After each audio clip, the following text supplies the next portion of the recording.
Olá, curiosos! Bom dia, curioso! Bom dia, curiosa! Hoje é 4 de março de 2023. Está começando o Olá, curiosos, programa número 122. Tudo o que você sempre quis saber sobre qualquer coisa. Tudo aos poucos, né? Cada sábado tem um pouquinho. Qual é o pouquinho de hoje? E é bastante.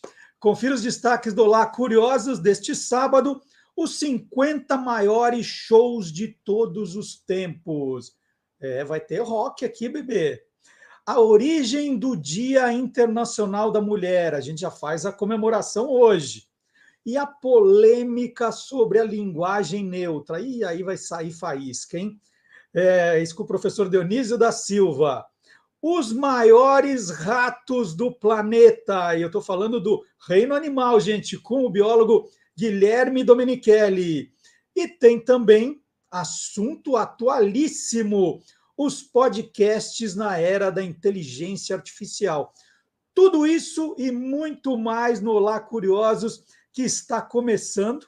E nós abrimos o programa com o professor Fábio Dias, autor do livro Jingle é a Alma do Negócio.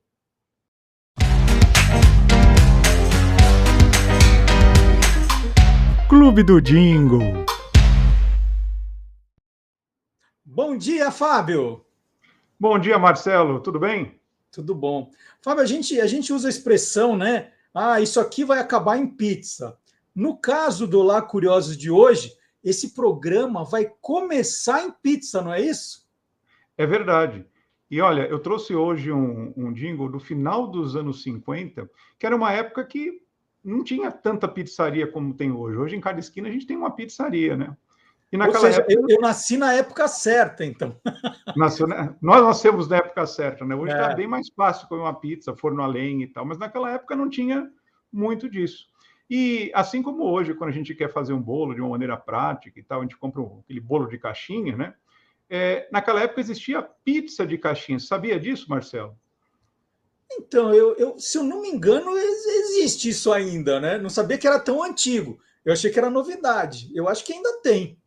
Pois é, eu confesso a você que eu nunca vi para vender em supermercado. De repente tem uma outra marca, eu também nunca fui atrás disso. Mas tinha pizza de caixinha, que as pessoas compravam a caixinha e preparavam a massa em casa. E esse jingle, o nome do produto é Pizza Amaral, Indústrias Amaral, Indústrias Alimentícias, né, Amaral.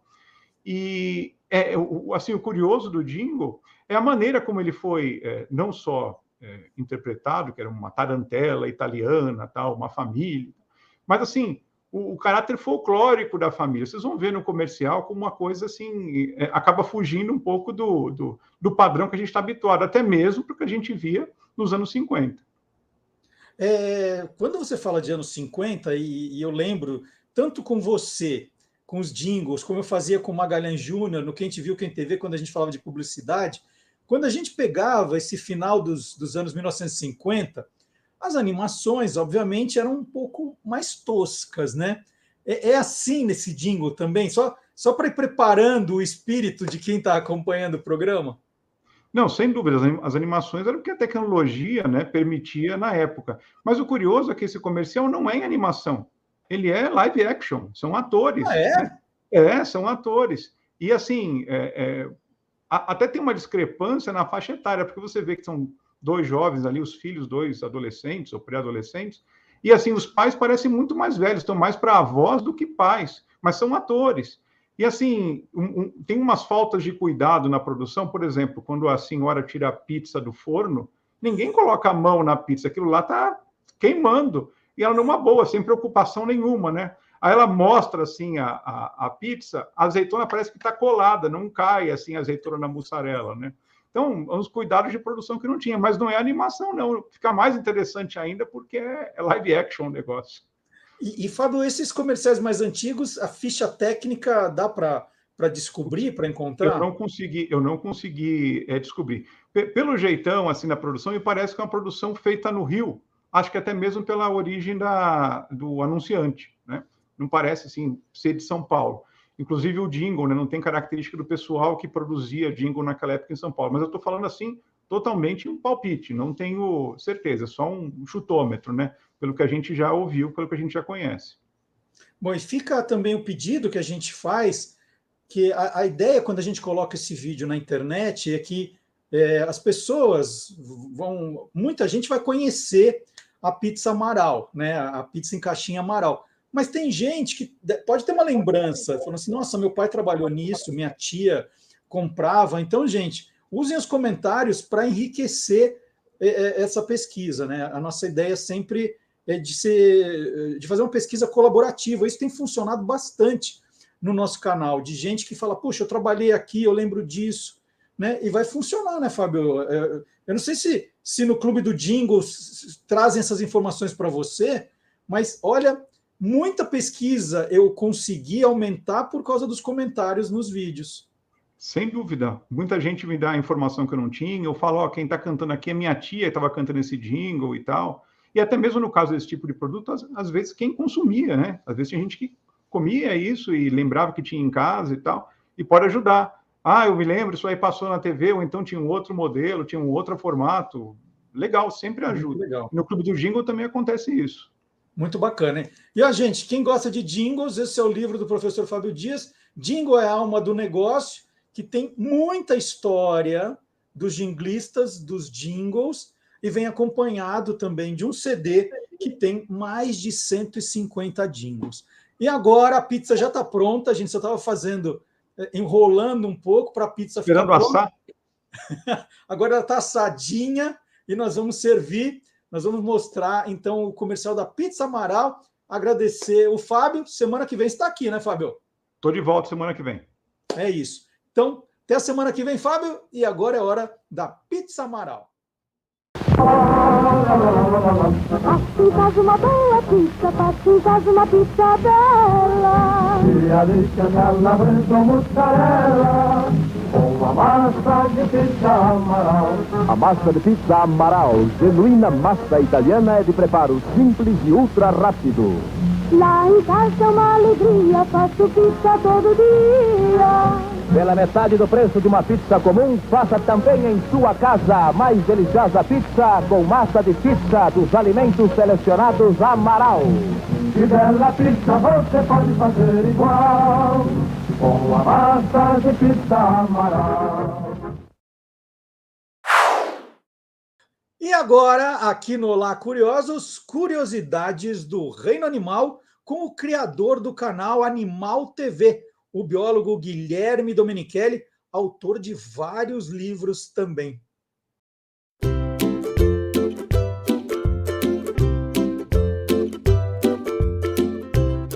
Soltando os bichos, com Guilherme Domenichelli. Bom dia, Guilherme. Bom dia, Marcelo, tudo bem? Tudo bom? Tudo Guilherme, ótimo. pergunta. Vamos lá. Qual é o maior rato do mundo? Tem gente dizendo que é o Mickey Mouse. Eu acho que não é essa a resposta. Não é essa, né? O Mickey Mouse é muito famoso e tal. Lembrando, as pessoas falam de rato, roedores. Existe uma família de roedores com vários animais.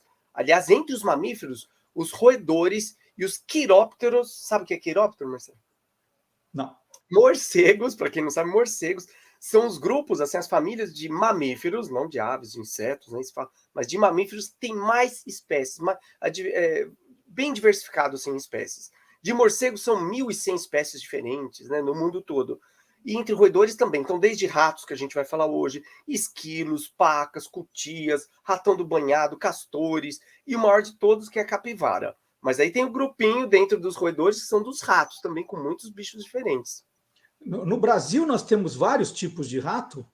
Vários, assim, selvagens, ou seja, silvestres em matas, Mata Atlântica, Amazônia, ratos brasileiros, vamos dizer, daqui mesmo, e os ratos de cidade, que daí são outras espécies. São 3, né? Praticamente só tem esses, assim, em cidades, que se adaptaram a restos de lixo, que a gente joga por aí, lixeiras, muita coisa espalhada, e tem comida à vontade. Essas 3 espécies cresceram bastante, né, em número de animais, que é o pequenininho camundongo, no meio aqui o rato de telhado, chamado rato de paiol, que ele escala super bem, assim, é um rato que mais tem por aí, na verdade, e a grandona, que é a ratazana. São 3 espécies diferentes em cidades.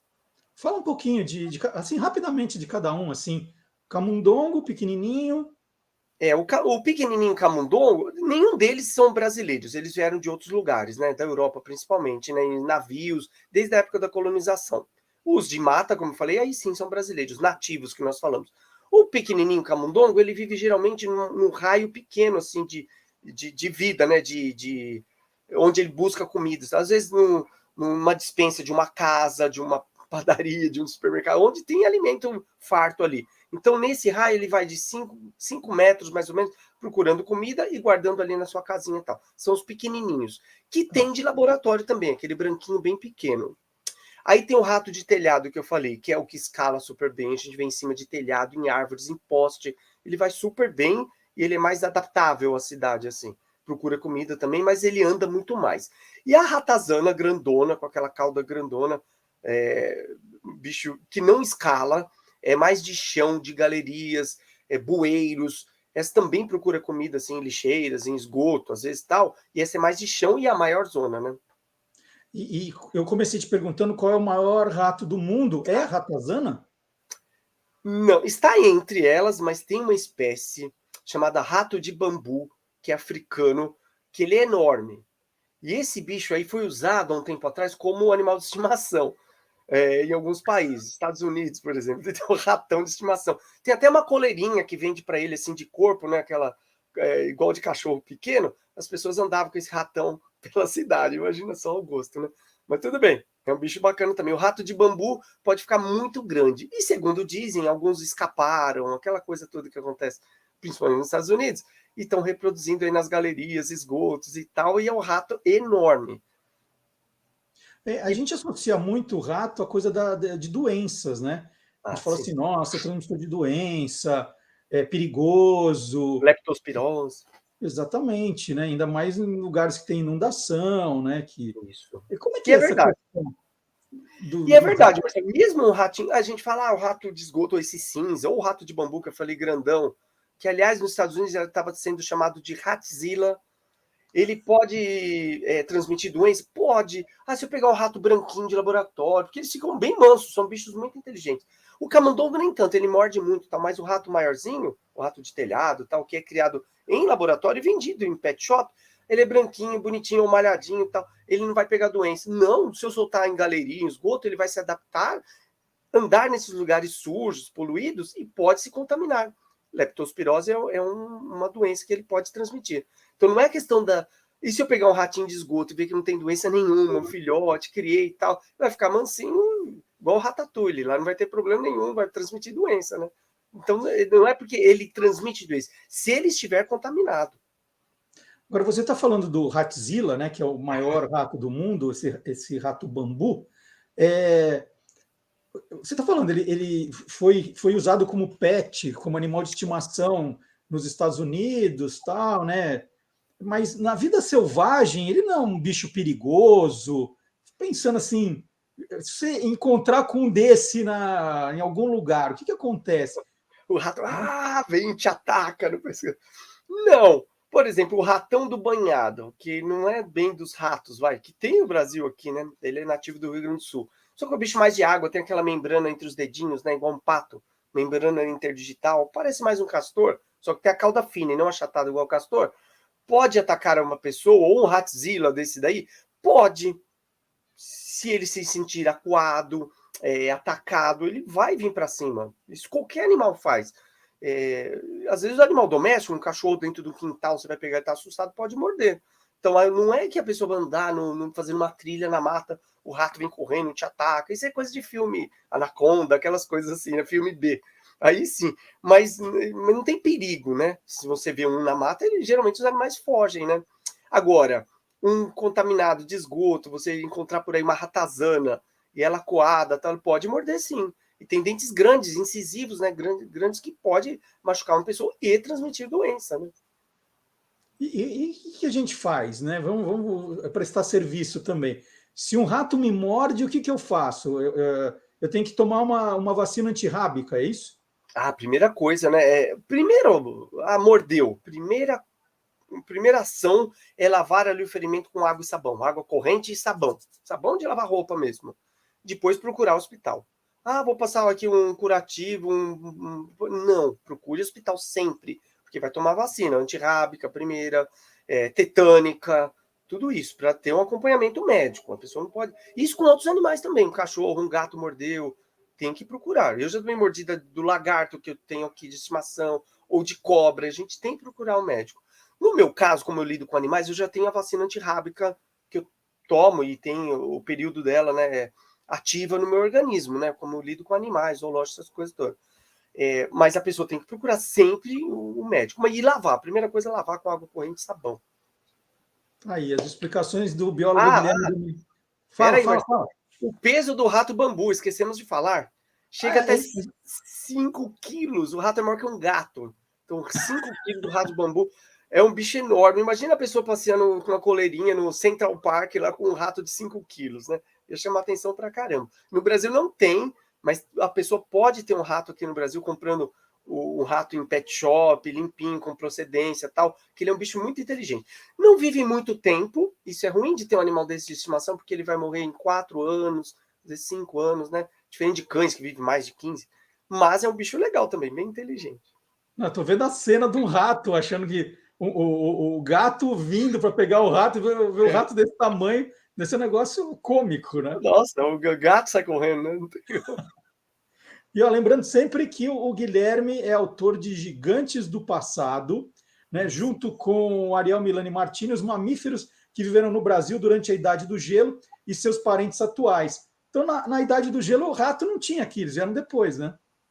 Esses daí, a ratazana, o rato de telhado e o camundongo vieram bem depois, mas já tinham ratos roedores aqui dessa época. Aliás, eu falei de capivara, e nessa época dos gigantes do passado, a Idade do Gelo no Brasil, tinha capivara gigante, era bem maior do que essa que tem na Marginal Pinheiros aqui. Era uma capivara grandona.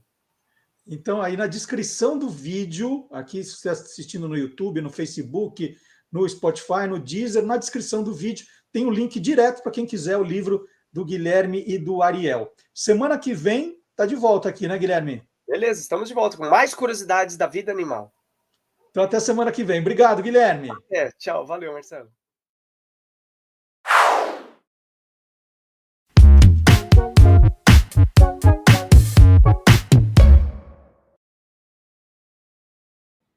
No intervalo de pouco mais de 80 anos, entre 1938 e 2019, o jornalista e pesquisador musical Luiz Felipe Carneiro encontrou, listou shows inesquecíveis dos maiores nomes da música internacional.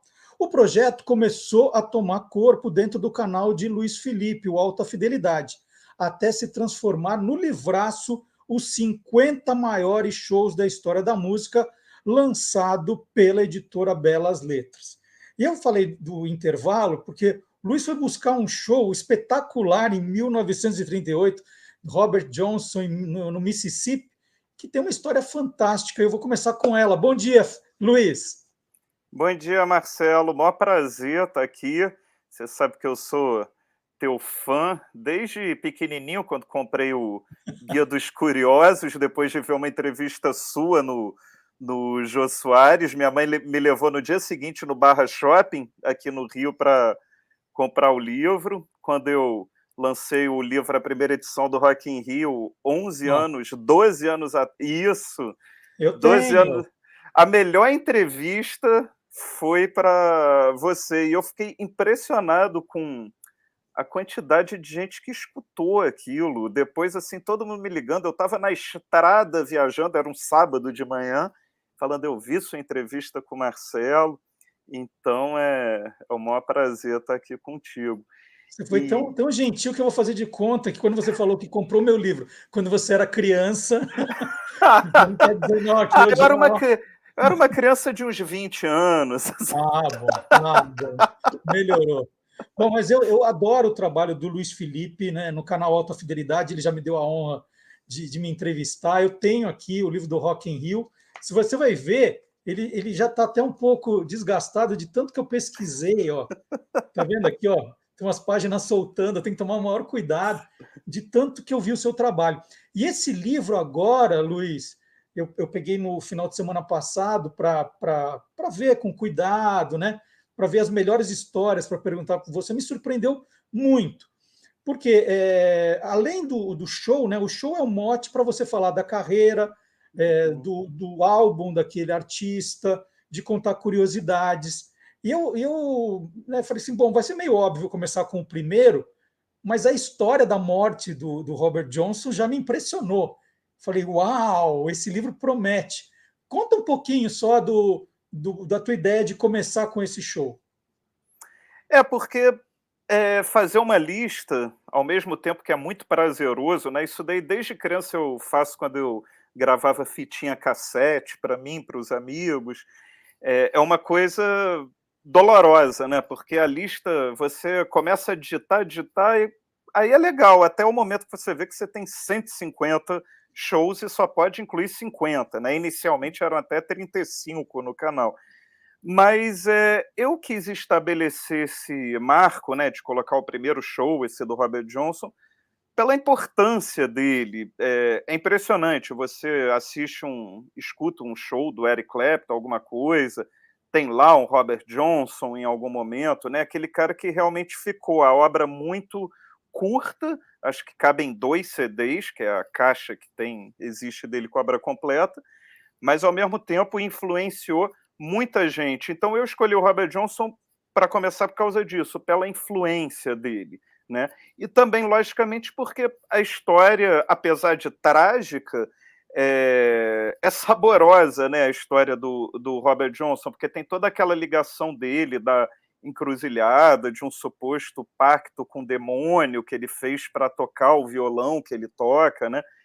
E o show dele, que é o primeiro que está no livro, foi o último show dele, é o show que ele supostamente foi envenenado, né, por um marido ciumento, numa garrafa de uísque, acho que 2, 3 dias depois do show, ele morreu. Então eu acho que é um marco interessante, até mesmo porque se a gente levar em conta que aquele famoso clube dos 27, né, que são artistas que morrem com 27 anos de idade, o Kurt Cobain, o Jim Morrison, o Brian Jones, entre outros, o Robert Johnson inaugurou, né? E como a ideia foi essa que você falou, não é falar sobre os shows, o mote do livro é esse, mas ao mesmo tempo contar a história da música pop através desses shows.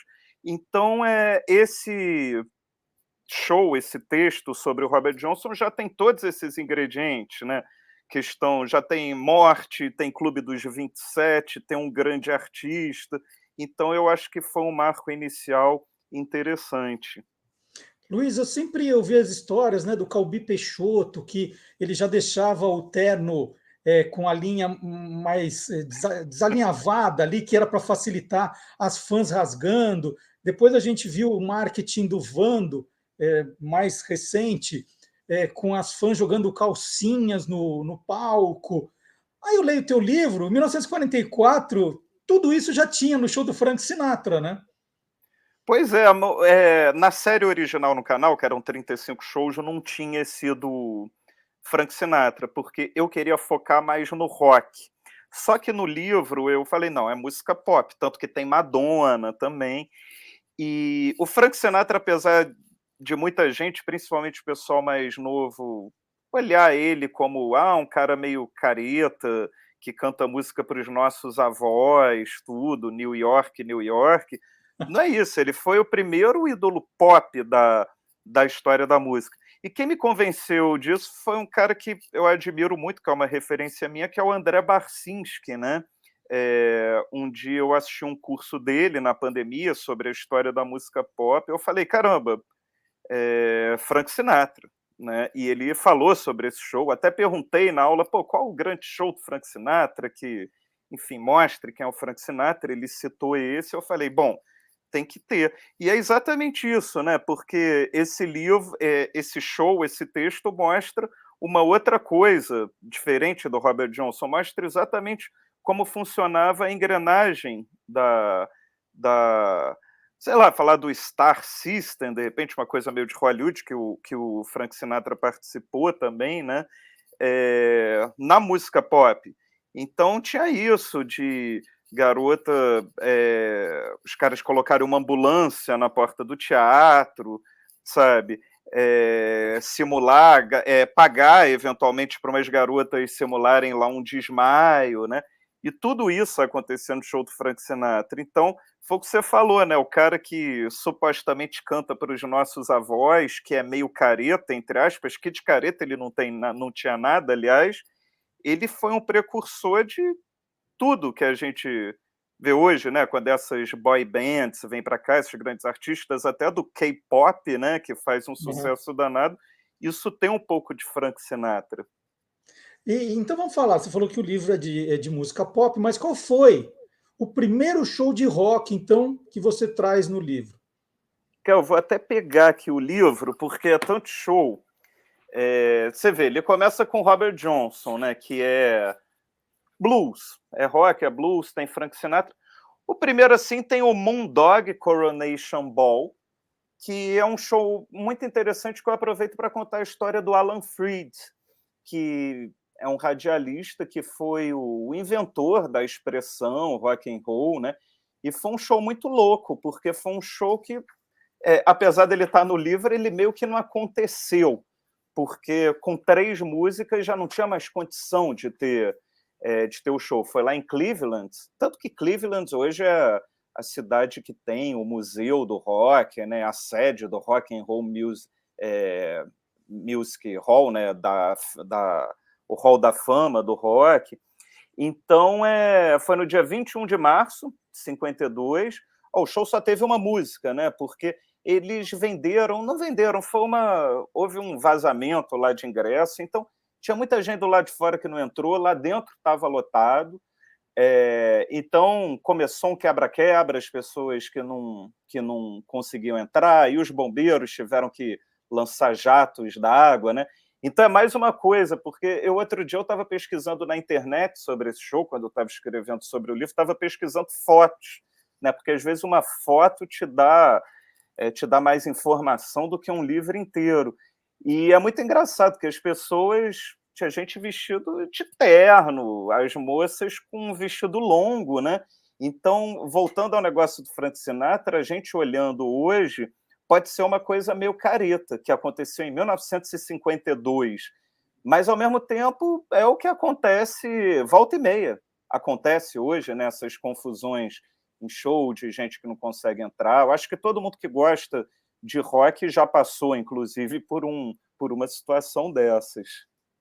Luiz, a gente pode dizer que esse, então, é o show, né, no livro que marca o nascimento do rock. E o show que ficou conhecido como o show do dia em que o rock morreu, né? Essa história é maravilhosa, assim, é trágica, mas é uma história linda, né? Da homenagem que foi feita com a música. A gente, quem assistiu o filme La Bamba, vai lembrar para sempre do Ritch Valens, dos outros músicos que estavam com ele. Conta um pouquinho desse show. Pois é, né? Você falou essa coisa do trágico, parece que o rock está muito ligado a isso, né? E esse show aconteceu no dia 2 de fevereiro de 1959, considerado o dia que a música morreu, né? Tem até aquela música American Pie, do Don McLean, que a Madonna gravou muitos anos depois. E aquela coisa também, uma turnê que foi o Big Bopper, o Buddy Holly, o Ritch Valens. Aí eles fizeram uma turnê assim, super mambembe, eles eram estrelas, principalmente o Buddy Holly, mas era turnê assim, uma nevasca, os caras usavam os ônibus escolares e era show assim todo dia, não sei como os caras conseguiam. E teve um dia que eles não aguentavam mais e falaram, não, hoje vamos pegar um avião, tudo, e o Buddy Holly ia com os músicos da banda dele, mas no final acabaram entrando o Ritch Valens, o Big Bopper, teve até uma aposta, jogaram a moedinha para o alto, e o Ritch Valens entrou no avião, que não era nem para ter entrado, e o avião caiu, né? E é uma coisa, infelizmente, comum. Então, nesse capítulo, eu falo, cada capítulo parece que é uma pílula da história do rock, não só o show, né? Então, nesse capítulo, a gente relembra tragédias, né, que aconteceram, que eu até cito, o próprio Steve Ray Vaughan, que saindo também de um show que ele fazia com Eric Clapton, o helicóptero dele caiu, teve o acidente do Lynyrd Skynyrd, né, que também teve gente que morreu, aqui no Brasil dos Mamonas Assassinas. Então, é uma história trágica, mas ao mesmo tempo que faz pensar, porque o Buddy Holly ele era o ídolo do Paul McCartney, por exemplo. Então, às vezes eu tenho vontade de escrever um livro sobre o rock, pegando uma linha do tempo diferente e imaginar um mundo que o Buddy Holly não morreu. O que seria? Eu fico pensando, será que o Buddy Holly seria um Paul McCartney? Seria maior do que Elvis Presley? Ou, de repente, seria um cara que ia sumir logo depois, né? Então, o rock também dá essas ideias, né, da gente pensar do se isso não tivesse acontecido. Esse fim de semana mesmo, um amigo meu me perguntou, pô, se os Mamonas não tivessem morrido, você acha que eles teriam parado lá no primeiro disco, se tornariam uma banda grande até hoje, como é o Capital Inicial, por exemplo, né, aqui no Brasil? Então, são as questões que ficam. Boas perguntas. E quando a gente lê seu livro, Luiz, é meio inevitável a gente ficar dando uma espiada para ver se em algum... Eu falei, será que eu fui em algum desses maiores shows? Você vai olhando e falando assim, esse eu não fui, esse eu não fui, esse eu não fui. Aí, de repente, tem um que você fala, opa, esse eu fui. Mas eu não fui lá onde o Luiz colocou. Por exemplo, o show do The Police de 2007. Eu fui no Rio, mas você colocou em Buenos Aires. Falei, será que o show de Buenos Aires foi melhor que o do Rio? Né? Por que o Luiz colocou lá e não aqui? Aí eu fiquei com essa pulga atrás da orelha. Falei, esse show eu fui, mas será que o de lá foi melhor? Eu também estava no do Rio. Foi um showzaço, teve a abertura dos Paralamas do Sucesso, né? Não, mas eu coloquei o de Buenos Aires porque eles gravaram o CD da turnê lá. O CD, o DVD, o Blu-ray. Então, achei que acho que é um marco, assim, falar sobre Buenos Aires. Fica uma homenagem também aos argentinos, porque o que eu escuto de entrevista de músico que fala que o melhor lugar do mundo para fazer show é a Argentina, não está no gibi, né? Você vê, a Madonna tem DVD gravado na Argentina, o AC/DC, o The Police, né? Aqui no Brasil tem menos, né? Aqui no Brasil, eu acho o público da Argentina... Eu nunca assisti show na Argentina, mas pelo que eu vejo nos DVDs, assim, nos vídeos, acho que é um público muito intenso. E eu acho que se o The Police escolheu gravar o DVD lá no estádio do River Plate, não foi à toa. Então eu pesquisei tudo sobre o show da Argentina, vi o DVD, vi lá os bastidores e escrevi o texto em cima disso. Mas a turnê, o repertório foi o mesmo, né? E tem um amigo meu que depois eu descobri que foi esse show do The Police em Buenos Aires e ele falou, cara, eu fui no Rio também, você tinha que ter escolhido de Buenos Aires, porque aquilo foi um absurdo. Então... Então tá certo. Agora, outros shows eu bati na trave, Luiz. Por exemplo, eu fui ver o show da Madonna em São Paulo, fui ver o U2 em São Paulo, mas não eram exatamente esses shows que você listou, né? Aí eu falei, acho que o Luiz não conseguiu ingresso para os de São Paulo e de raiva eles escolheu outros. É isso que aconteceu? Então, assim, por exemplo, uma dificuldade que eu tive, você citou o U2. Na lista inicial do livro tinham 4 shows do U2, mas eu optei por colocar só um de cada banda. Então, por exemplo, quando você fala dos Beatles, muita gente falou, pô, você escolheu o show do Telhado e o show no Shea Stadium. Falei, cara, tinha que escolher um e eu acho que o do Telhado realmente é um show mais diferente, mais emblemático, foi a despedida da banda.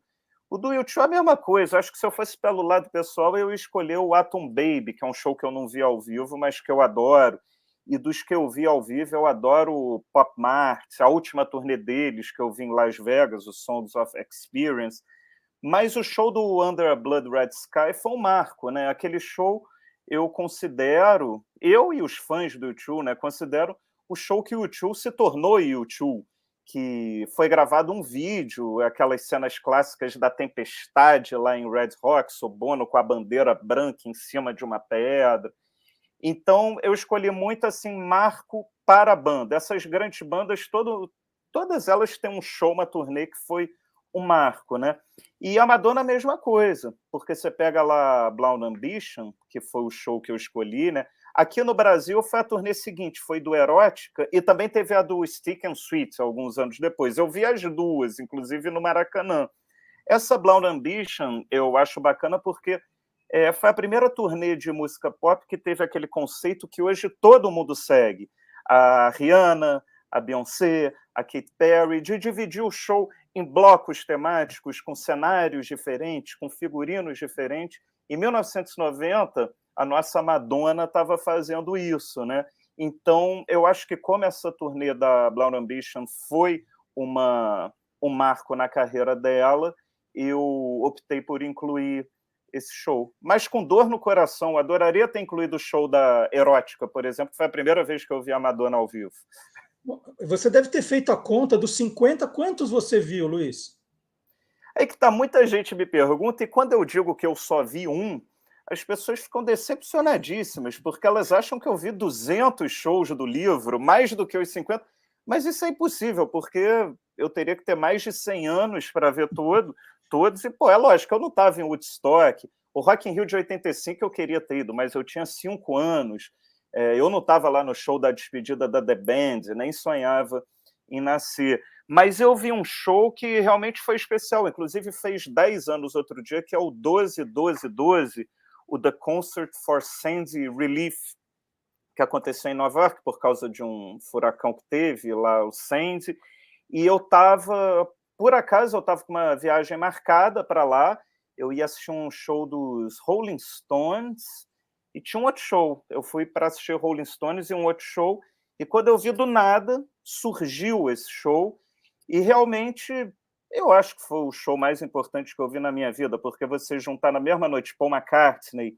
Rolling Stones, The Who, David Grohl, Chris Martin, Billy Joel, teve a participação do Michael Stipe, do R.E.M., que é a banda da minha vida, teve Eric Clapton, Bruce Springsteen, meu ídolo, tudo na mesma noite, num show de 6 horas, realmente é mágico, e esse eu posso falar, eu estava lá, descrevi no livro, em alguns momentos eu até coloco algumas coisas em primeira pessoa, né? Algumas coisas que eu vi, mas esse eu estava, e foi um show, é aquele show que nunca mais vai acontecer na vida, né?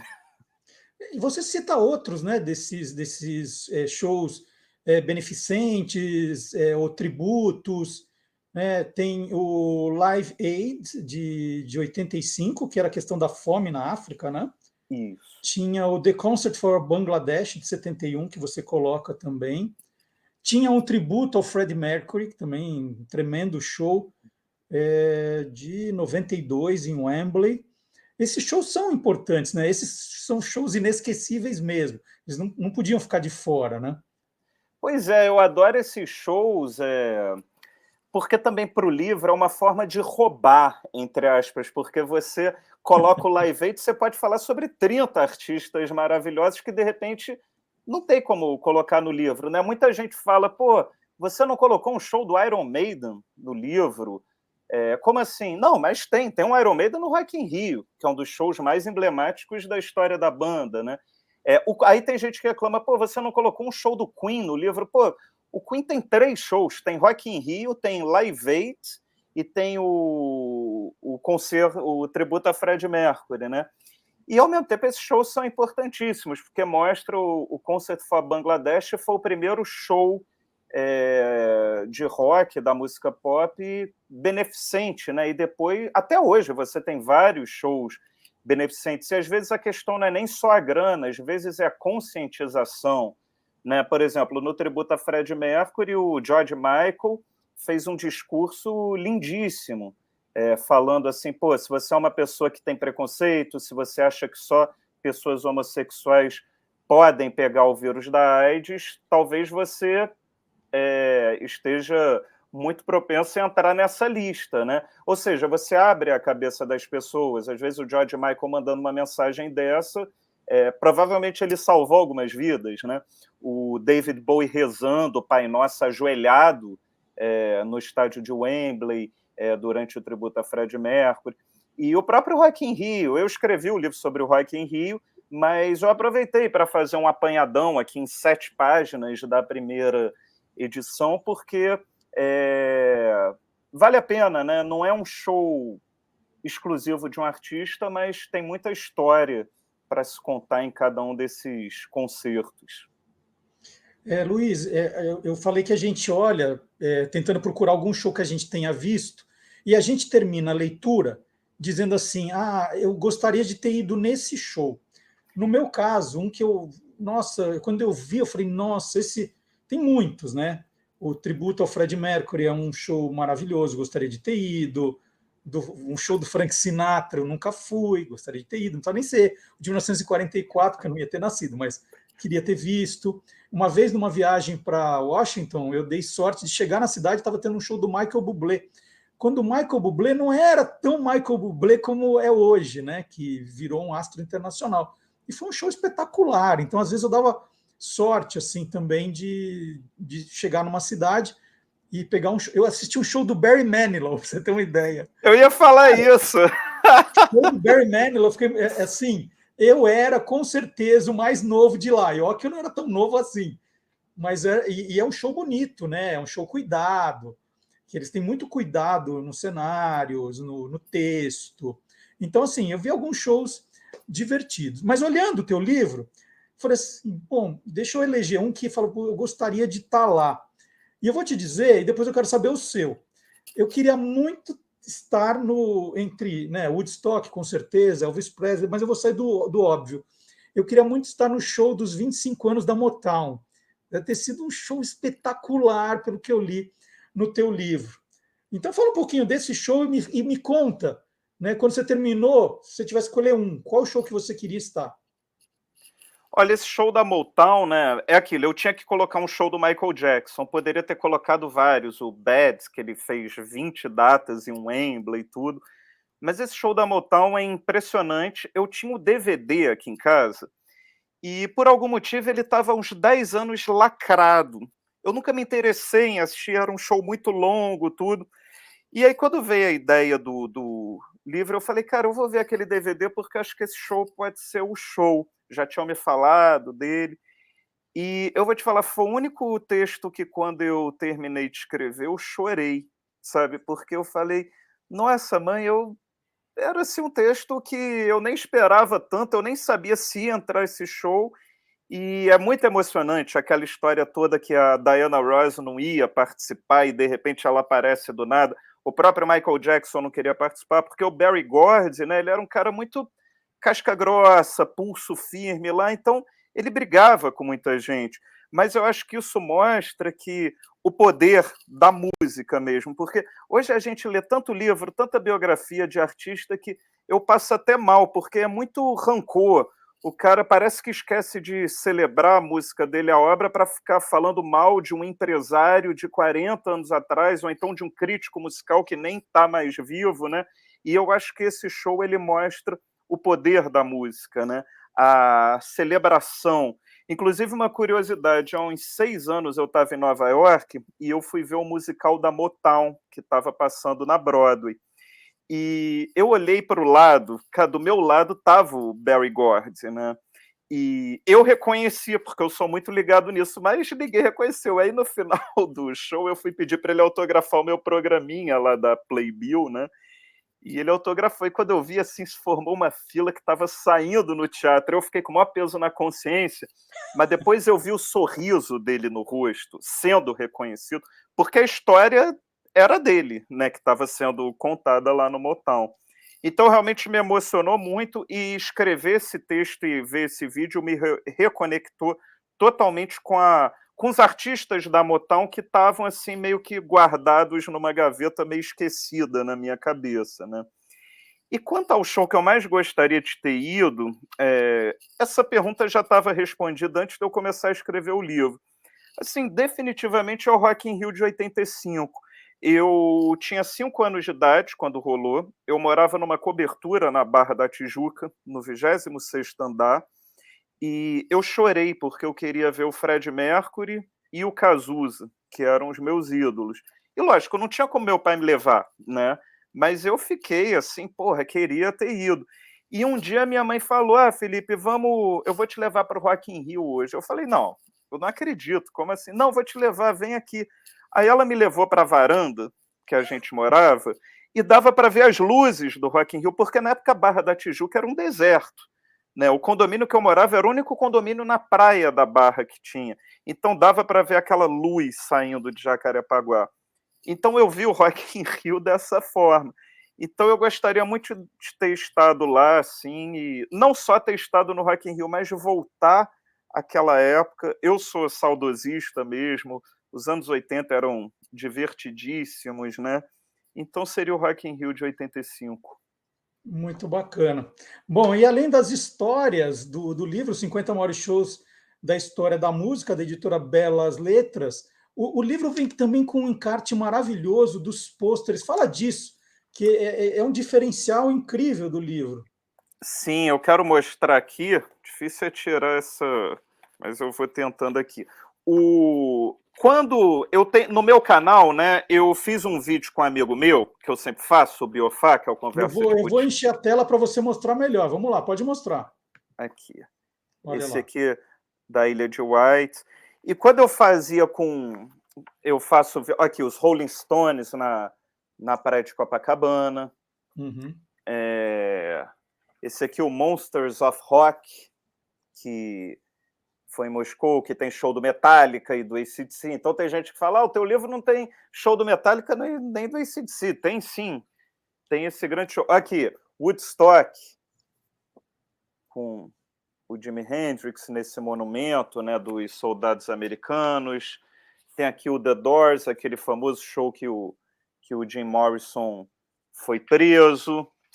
Esse eu adoro, Paul McCartney, no Rio de Janeiro. Esse eu não estava, meu primo não me levou, me lembro bem do dia. Aqui, Simon Garfunkel no Central Park.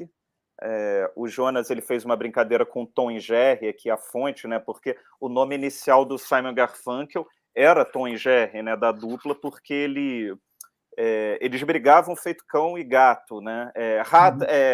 Gato e rato. Aqui o do U2, que eu falei, né, no Red Hot. Tem esse do David Bowie que eu gosto muito, que foi o show da despedida do Ziggy Stardust. Enfim, eu poderia ficar mostrando aqui tudo. São 50 pôsteres, né? São 50, um para cada show. E foi o Jonas Santos que fez, que é um artista de São Paulo, de Sorocaba. Ele é genial. Eu fiz um vídeo no canal Rock in Rio dos Sonhos, que eu e o Biofá, a gente listava o nosso line-up ideal de um Rock in Rio. E o Jonas, eu não conhecia ele me mandou de presente, acho que na pandemia, no início da pandemia, um pôster que ele fez desse Rock in Rio que a gente bolou. Então, quando o Gustavo Gertler, da editora Belas Letras, ele falou, vamos fazer o livro, a gente começou a pensar na parte gráfica e eu imaginei que poderia colocar uma foto de cada show, ou tentar resgatar o ingresso de cada show. Ele falou, não, queria chamar um desenhista para fazer pôsteres reimaginados de cada show. E aí eu falei, você tem essa pessoa? Ele falou, não sei, você tem? Eu falei, tenho. E foi o Jonas. E ele fez e realmente... ele é sensacional, ele trabalha na Globo, ele faz outros pôsteres. Agora ele está fazendo pôster da turnê do Def Leppard e do Motley Crue, inclusive, né? Ele faz para vários artistas nacionais e, inclusive, nesse momento, eu e o meu parceiro de trabalho, o Tito Guedes, a gente está fazendo um outro livro que são os 50 maiores shows da história da música brasileira, que vai seguir esse padrão e o Jonas também vai desenhar os pôsteres. Então, o próximo, eu ia perguntar o que vem depois, então já são os 50 maiores shows da música brasileira. Tem um também que você pode fazer depois dos shows das mulheres, não te cobraram isso? Porque nesse recorte tem pouco show feminino, não tem, Luiz? Sim, tem a Madonna, tem a Rita Franklin, né? Realmente, mas é aquilo, eu acho que isso também faz parte da história para mostrar como é uma coisa machista. O rock, a música pop, as mulheres, assim, mas isso é válido, lógico que nos shows nacionais, eu e o Tito, a gente teve um papo até para aumentar isso. E quando a gente fala aumentar, a gente não é fazer nenhum favor, não, de jeito nenhum. A gente poderia escrever o livro só sobre mulheres, né? Mas é para ficar mais atento mesmo, né? Mas eu acho que a música brasileira ajuda mais também, porque você vai colocar Rita Lee, Elza Soares, Simone, Gal Costa, Maria Bethânia, né? No pop rock internacional, realmente foi mais complicado. Muito bacana. Nós vamos colocar aqui, então, agora na tela o link para quem quiser encontrar o livro 50 Maiores Shows da História da Música, da editora Belas Letras. Mas quem não quiser pegar o link, é só entrar no Google e colocar os 50 Maiores Shows da História da Música, editora Belas Letras, do Luiz Felipe Carneiro. Vai encontrar rapidamente, já tem os links para todos os lugares em que você puder comprar. Agradeço demais a sua entrevista, um grande livro, né? Vai ficar junto com o meu do Rock in Rio aqui, e você volta em breve, Luiz, para contar o do Caetano Veloso que você escreveu.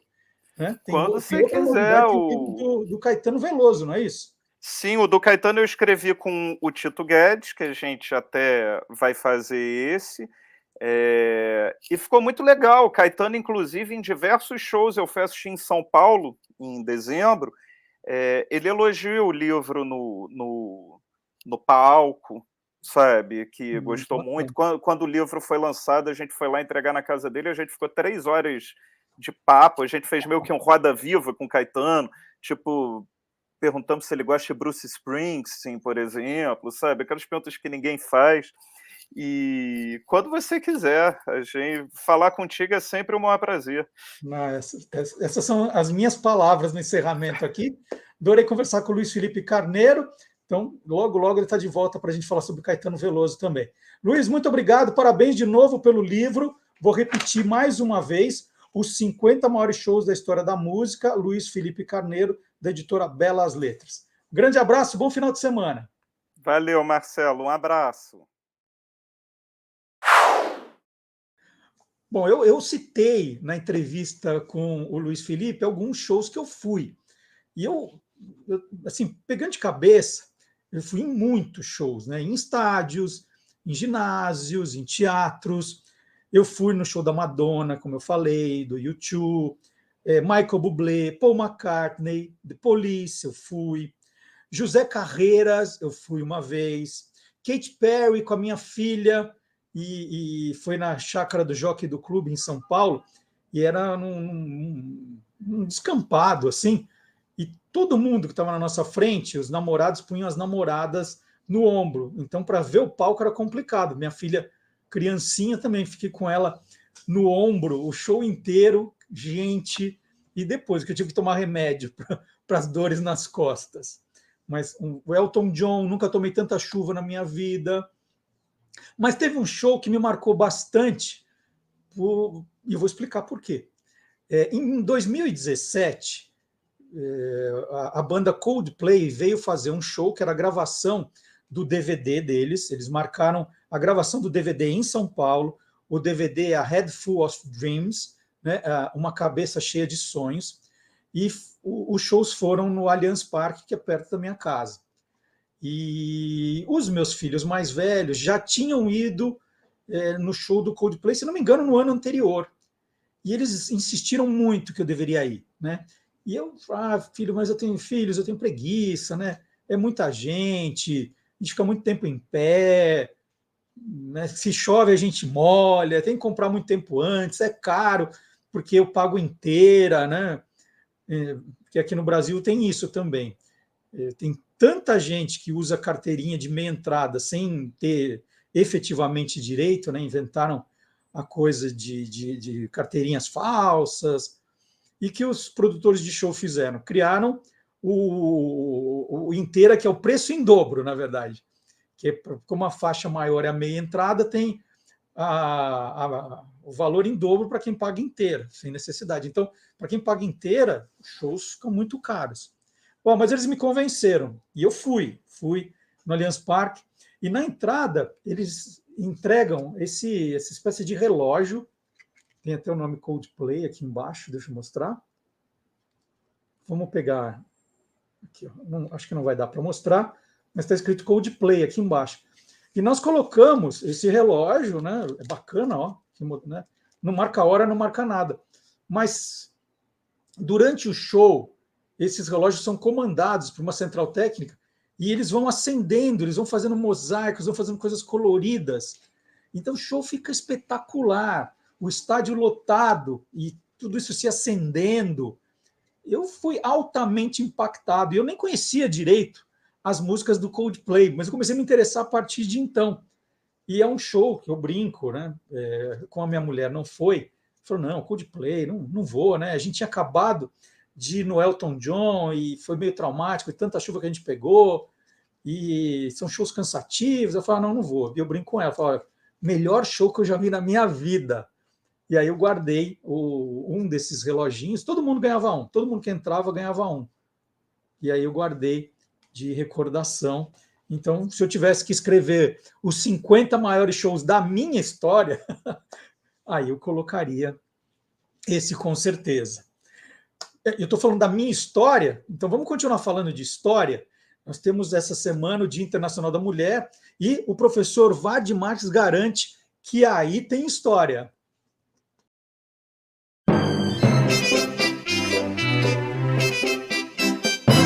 Aí tem história. Bom dia, professor Ward Marques. Bom dia, Marcelo. Olá, curiosos. Aê, aí sim, hein? Quarta-feira agora, professor Ward Marques, nós temos o Dia Internacional da Mulher. Eu fiquei imaginando aqui que poderia ser um belo tema para a nossa conversa de hoje, não? Bom, inclusive porque eu posso aproveitar e para falar do Dia Internacional da Mulher, eu já entro dizendo que a história que é mais conhecida para a origem do Dia Internacional da Mulher é fantasiosa. Ela não é assim. E aí tem história. Então, peraí que a manchete é ótima, né? Verdadeira ou farsa? Vamos chamar o Gilmar Lopes. Não. O professor Ward Marques vai explicar que história é essa de que essa história é fantasiosa. Vamos lá. Tá, a história que é mais rodada por aí é a seguinte. Em 8 de março, né, de 1857, 129, os números são precisos, né? 129 operárias morreram carbonizadas numa tecelagem em Nova York, porque elas estavam fazendo uma greve e tal, e o dono da fábrica teria trancado as moças lá dentro e tocado fogo na fábrica, e elas morreram carbonizadas. Inclusive, levanta-se a ideia de que os outros... Você fala, como é que o cara tocou fogo na própria fábrica? Não, mas as outras empresas colaboraram e bancaram uma espécie de seguro para ele tocar fogo na fábrica e não ser prejudicado, mas para ensinar que essas mulheres não tinham nada que fazer greve e tal. Então... Mas então não teve incêndio nenhum. Então, até teve um incêndio, mas não foi no dia 8 de março, não foi em 1857 e tal. Essa história não... pega pedacinhos de várias histórias para construir uma só. Um incêndio que teve foi numa fábrica em Nova York, foi no dia 25 de março de 1911. Ali aconteceu numa fábrica...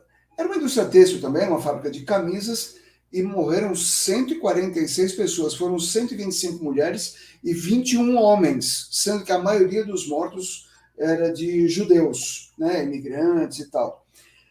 E alguns movimentos sociais, sindicais e tal, dos Estados Unidos até celebraram essa história, essa data, 25 de março, tal, durante um tempo, por causa de lutas sindicais e tal. Mas aí tem uma discrepância de datas aí que é importante. Então a discrepância é só de data, não foi dia 8 de março, foi dia 25 de março, só isso. Não, poderia até ser, também é. Mas a discrepância mesmo é outra, que a primeira referência a dia, alguém falou, vamos fazer um dia internacional para comemorar a luta feminina e tal. Essa ideia apareceu em 1910. Quer dizer, um ano antes. Um ano antes do tal incêndio. E por quê? Em 1910, em Copenhague, lá na capital da Dinamarca, aconteceu o primeiro Congresso Internacional das Mulheres Socialistas. Vamos lembrar que desde o começo do século XIX, a Revolução Industrial estava toda, tinha um movimento operário muito forte, foi quando apareceram os partidos socialista, Partido Comunista, né, os movimentos sindicais, partidos de direita, partidos de esquerda. Foi aí também que surgiu o Partido Fascista na Itália, na década de 20. Tinha uma movimentação de operários muito grande. Então fizeram esse congresso, apoiado pela Associação Internacional dos Trabalhadores, a chamada Internacional Comunista. Neste congresso, uma militante chamada Clara Zetkin, que era do Partido Comunista Alemão, ela propôs a criação de um Dia Internacional da Mulher, mas sem falar de data. Nós precisamos lembrar a luta das companheiras, etc, etc. Aí é que a coisa começou a acontecer nesse congresso aí. A ideia foi se espalhando e tal, até que veio o evento que mudou a cara do mundo. Uau! Qual foi? Por favor. Tô adorando. Tá bom, tá rendendo. Tá rendendo. Tá rendendo. Olha, anote agora.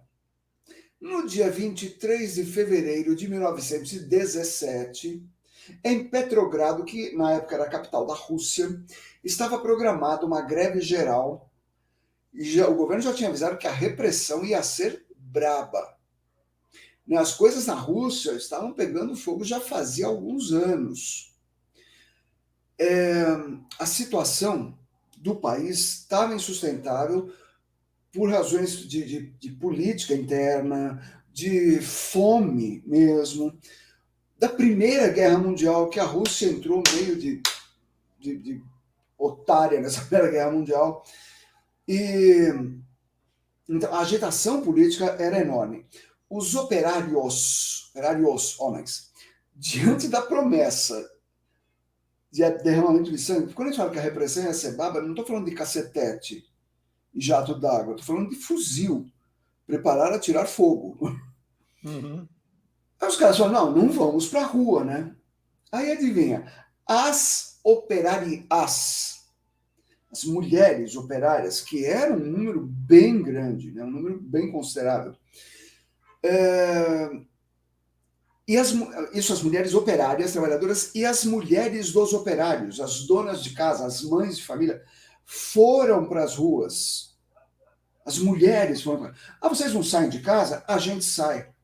Estamos falando de mais de 50 mil mulheres nas ruas, com palavras de ordem como queremos pão e paz.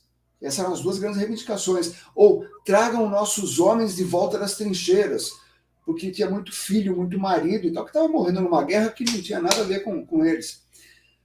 Com tanta mulher na rua, nem as forças do Estado tiveram coragem de atirar.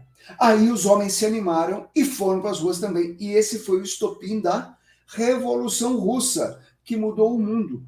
E aí, quando eu falo, vai subindo a canção, a Internacional, tocando de fundo, os operários marchando, bandeira vermelha, etc.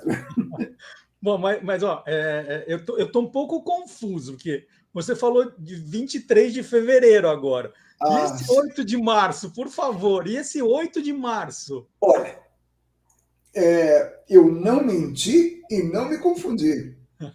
É aquelas coisinhas que eu adoro de estudar história, aquele detalhezinho que faz toda a diferença. Foi no dia 23 de fevereiro, lá na Rússia, que não usava o mesmo calendário que a gente. A gente usa o calendário gregoriano e eles usavam, na época, o calendário juliano. Para eles era 23 de fevereiro e para nós era 8 de março.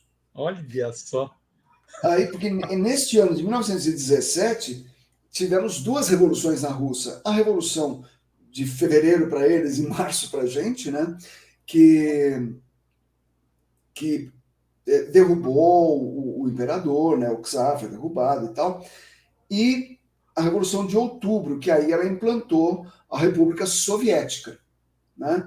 Calendário gregoriano para nós, juliano para eles, deu essa diferença aí. Mas o dia, então, é 8 de março mesmo. Aí sim, agora fechou a data, agora eu entendi tudo certinho. E agora todo mundo entendeu por que se comemora no dia 8 de março. Sim, e aí você junta aquele Congresso das Mulheres lá em 1910, que já era a reunião das mulheres socialistas, mas as lutas operárias estavam acontecendo na Europa, nos Estados Unidos, em todo canto.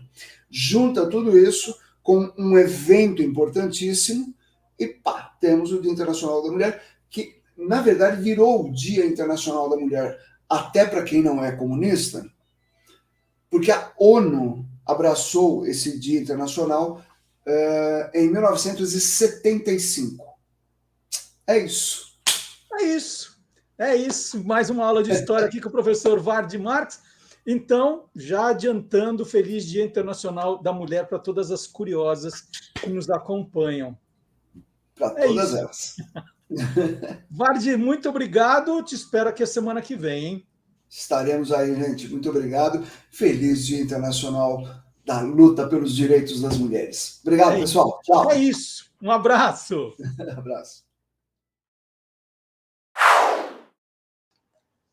E fica o convite para você que é curioso, para você que é curiosa, acompanhar as novidades nas nossas redes sociais, porque além do programa Olá Curiosos, né, que é o nosso videocast, que você acompanha aos sábados, ou o dia que você quiser, nós estamos também nas redes sociais. Guia dos Curiosos no Facebook, no Twitter, no Instagram e no TikTok.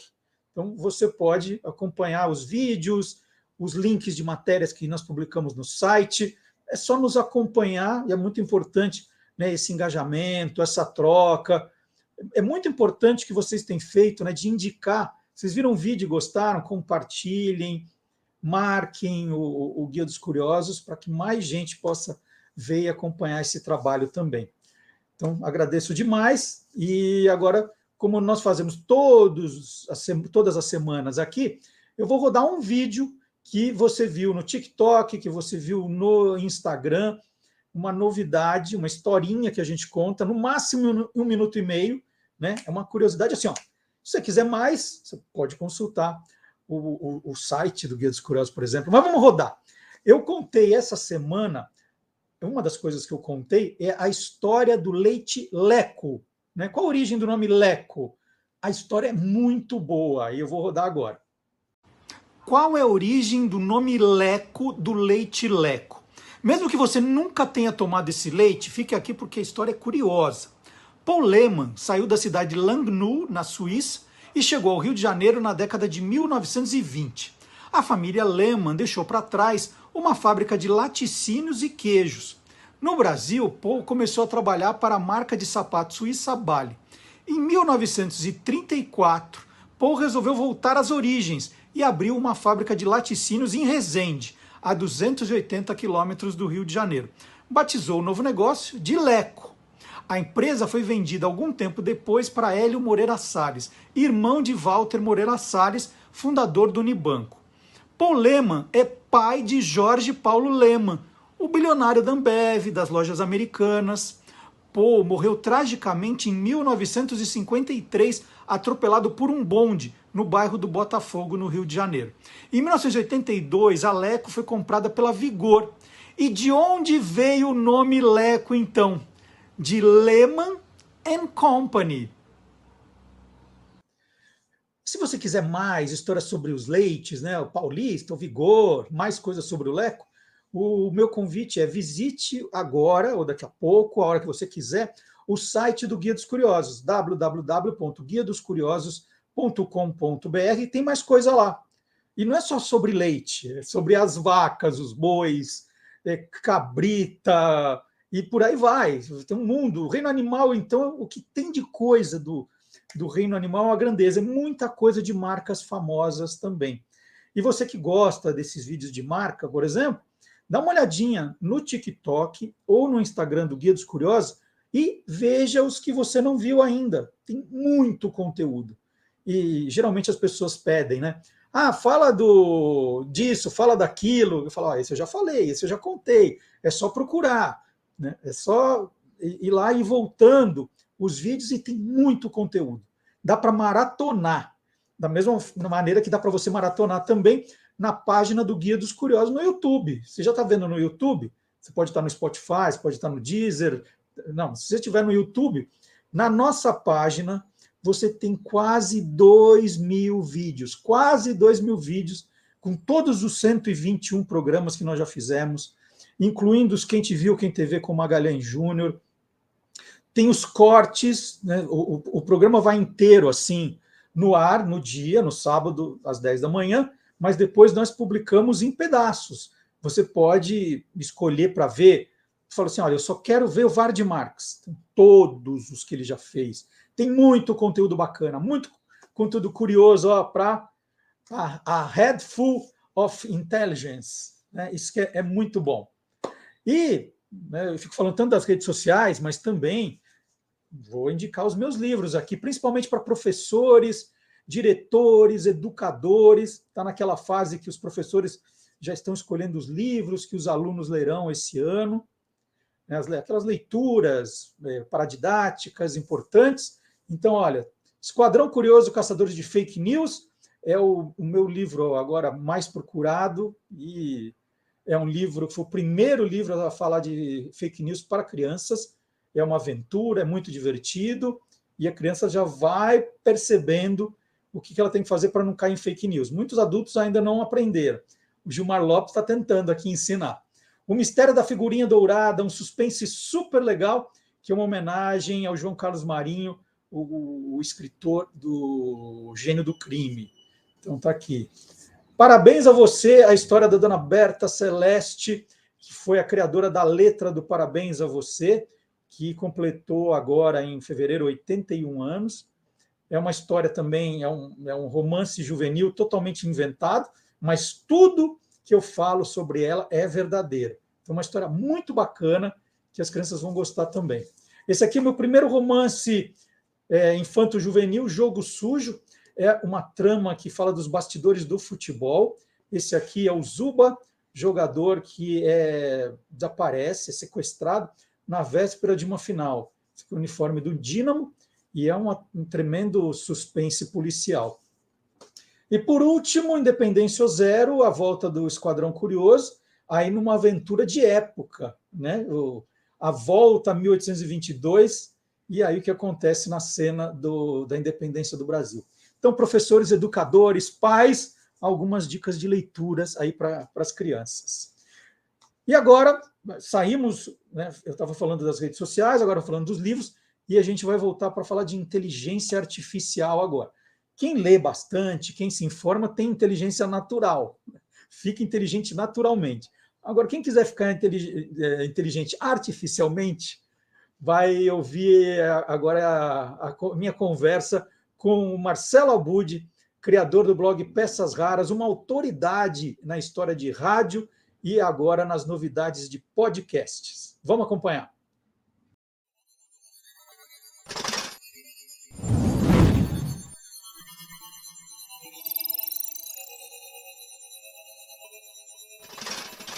Hoje pode, com Marcelo Abud. Bom dia, Marcelo Abud! Bom dia, Marcelo Duarte, um prazer estar aqui novamente. Bom dia a todo mundo, boa tarde, boa noite, boa madrugada a todo mundo que nos acompanha a qualquer momento, em qualquer lugar. É isso aí. Abud, muito tem se falado desse chat GPT, né, que é uma inteligência artificial que consegue, né, com uma grande base de dados, construir novos textos. Já tem gente usando em trabalho de escola, eu já vi muitas reportagens, né, de televisão, de rádio, usando ali para fazer uma abertura, para falar do próprio chat GPT. Então, vamos fazer uma matéria sobre o chat GPT, aí a gente pede para o chat GPT, que é o nome dessa ferramenta, criar o texto de abertura. Tá, agora vamos avançar um pouco. A gente já sabe que os nossos filhos, numa hora dessas, podem estar fazendo trabalhos ali, né, falando já assim, estão. Chat GPT, eu preciso fazer um trabalho sobre a Segunda Guerra Mundial, por favor. E ele vai lá e faz. Bom, aí a pergunta para você é a seguinte: dá para a gente usar essa inteligência artificial para fazer um podcast? É possível? Essa e outras, né? Na verdade, o ChatGPT foi uma grande discussão num grupo de professores do qual eu faço parte lá da FAAP, né? E foi um desespero nas férias. A gente não teve férias, porque só se falava disso.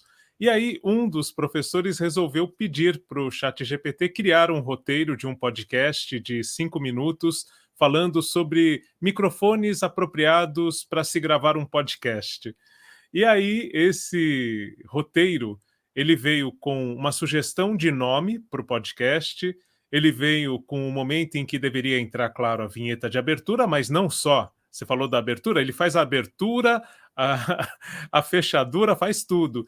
Então, vinha ali, sobe som, sugestão, enfim. E vinha toda a narração construída com começo, meio e fim. Então, assim, o ChatGPT é uma das ferramentas que permitem justamente, por exemplo, eu elaborar um roteiro, eu pedir um roteiro e vai vir ali. É claro que a gente já está vendo várias situações que as pessoas estão compartilhando, inclusive usando exemplos delas próprias também, em que o ChatGPT comete enganos. E são enganos bem sérios, grotescos. Uhum. Então, assim, o que é importante, como tudo na vida, né? O ChatGPT, ele pode ser usado, na minha visão aqui, muito mais como uma fonte de pesquisa, como a gente usava o Google, mas em vez de eu usar o Google e outras ferramentas para, de repente, juntar tudo e criar a minha pesquisa, ele vai me trazer ali já uma pesquisa ajeitada, e eu vou revisar. Ou seja, eu tenho que conhecer sobre o que eu estou falando. O fator humano é muito importante, como sempre foi, né? Esse seria o bom uso da ferramenta para ter esse auxílio na construção de um roteiro, por exemplo. Mas assim... Só fazer uma observação, que é muito legal que você falou, porque certa vez eu contratei uma empresa de marketing digital e eles iam fazer uns textos ali para a internet. Eu recebi um material e falei, gente, mas eles têm um redator bom, né? O cara escreve bem. Aí eu falei, bom, peraí. Aí eu copiei e colei o texto e joguei no Google. E aí, obviamente, que quem deveria escrever o texto só foi no Google e copiou, né? E aí, na hora, você pega. E muitos professores fazem isso também. Quando desconfiam que o texto é bom demais, eles pegam o texto, jogam no Google para saber qual é a fonte. Porque tem gente que não se dá o trabalho de misturar as fontes. Ela simplesmente pega de uma e pronto. E o ChatGPT faz isso por você, né? Ele já faz um texto novo, e aí não dá para descobrir, né, Abud? Não dá para descobrir, mas dá para suspeitar, porque as pessoas têm características quando escrevem, quando falam, né? Eu acredito que dá para ter essa suspeita, sim. Agora, eu acho curioso, você falou dessa história, eu lembro que quando eu comecei a dar aula, tinha uma disciplina que era super tranquila, que era sobre oratória, que era para preparar os alunos para a apresentação do trabalho de conclusão lá daquele semestre e tal. E eu pedi um trabalho muito simples, a elaboração de um discurso como se aquela pessoa fosse a oradora da turma, ponto final. E as pessoas fizeram essa cópia, muitas, do Google, né? Foram lá, discurso e tal. E era um discurso de alunos de publicidade e veio o discurso falando de direito, falando de medicina. Eu falava, mas você está fazendo que faculdade, né? Então era ainda mais fácil detectar. A questão do ChatGPT é que ele vai fazer essa combinação, pegar várias fontes e já juntar, né? Então, mas assim, indo além do ChatGPT, para a questão do podcast em si, eu produzi um material sobre deepfake, né? Sobre mais do que a fake news que a gente já vem consumindo há algum tempo, mas que a gente tem pessoas falando coisas que elas nunca disseram, por exemplo, pessoas famosas, né? E aí eu fui mergulhando um pouco nesse universo das ferramentas de inteligência artificial. E aí sim eu me espantei, porque eu usei uma ferramenta para criar a trilha sonora, é uma trilha sonora única, dando alguns... da mesma forma, o ChatGPT é um robô de linguagem, né? Então tem um de trilha, que você vai dar os comandos, você define o ambiente da música, você define o gênero, você dá elementos, vai criar uma trilha original, esse é o ponto. Outra ferramenta permite que a gente use vozes de locutores profissionais lendo o seu texto. com entonação. Você pode dizer, Zé, com Emerson, essas ferramentas todas oferecem pacotes limitados, né, para que você use até um certo ponto, e depois, se você for fazer um volume muito grande, você paga ali um valor, mas é um valor muito menor do que contratar um locutor, colocar no estúdio, ou esse locutor, essa locutora gravar na própria casa, né? Você pagar o cachê é mais alto. E são profissionais brasileiros e brasileiras fazendo essas vozes. Não é uma voz como já foi em algum tempo, que ficava robotizada, que ficava aquela leitura monótona. Não, não é mais isso. E aí sim, o mais perigoso, né, para quem usa com uma intenção não muito boa, é quando você pega vozes de pessoas conhecidas e coloca ali falando coisas que não foram ditas, né? Então tudo isso é possível fazer hoje. E uma última ferramenta que eu achei bem interessante é uma ferramenta da Adobe que permite o aprimoramento do áudio. Então você finaliza um áudio, você grava, eu estou gravando aqui com você, você está com uma captação de áudio, eu estou com outra, a gente joga nessa ferramenta, ele faz o aprimoramento parecendo que estamos num mesmo estúdio. Ele deixa o áudio, vai ficar num padrão ali de estúdio, mas é bem interessante. E mais ainda, tem também inteligência artificial para fazer a transcrição do áudio. Tudo dependendo da nossa revisão do ser humano para ver se aquilo é condizente. Como a gente já falou aqui, né, no hashtag Hoje Pode mesmo, a gente tem transcrições no Spotify que são extremamente lamentáveis por serem automáticas e ninguém revisar. Então a gente já falou, acho que uma das coisas mais absurdas é o podcast mano a mano, na transcrição sai ali mona a mona. Então é muito grave, né? Esses são os perigos. Agora, sabendo utilizar, essas ferramentas vão ser maneiras de adiantar o trabalho e a gente poder se dedicar mais à criação, mais à pós-produção, ou seja, fazer um trabalho ainda melhor com o tempo que se ganha com essas ferramentas, né? Se pensar assim, eu acho que é um adianto mesmo. Você acha, Abud, que esses robôs, né, essa inteligência artificial, esses robôs, eles vão ficar mais criativos, né? Porque a gente tem essa vantagem ainda, que eles vão fazer a coisa muito quadrada, né? Pelo menos é o que eu penso. E que nessa hora das sinapses, de fazer essas junções, o ser humano ainda leva vantagem. Você está achando, pelo que você tem pesquisado, que não, eu que estou atrasado, que eles já estão melhores? Não, eu acho que eles não estão melhores porque eles aprendem com a gente, né? A partir do nosso uso na internet, a partir das nossas pesquisas, tudo que eles vão se aprimorando. Então, eles são frutos de nós, seres humanos, eles são criados por nós. Então, teoricamente, nós somos melhores. Só que uma parcela de seres humanos são melhores do que esses robôs, porque eles estão tendo... assim, eles estão tendo emoções, eles estão tendo reações, né, no texto, na fala, em tudo. Então, o que eu acho que até tem um material muito bacana, tem vários, né, como você falou, várias matérias, tal, mas um é o Manual do Mundo, o YouTube, né, o canal Manual do Mundo, respondendo a prova do Enem. Não sei se você viu. Não vi. Foi logo no começo dessa onda do ChatGPT, eles colocaram toda a equipe de produção para conseguir responder a prova com o ChatGPT. E a nota, não sei se eu falo aqui, se dou spoiler, mas... Não, pode falar, pode falar.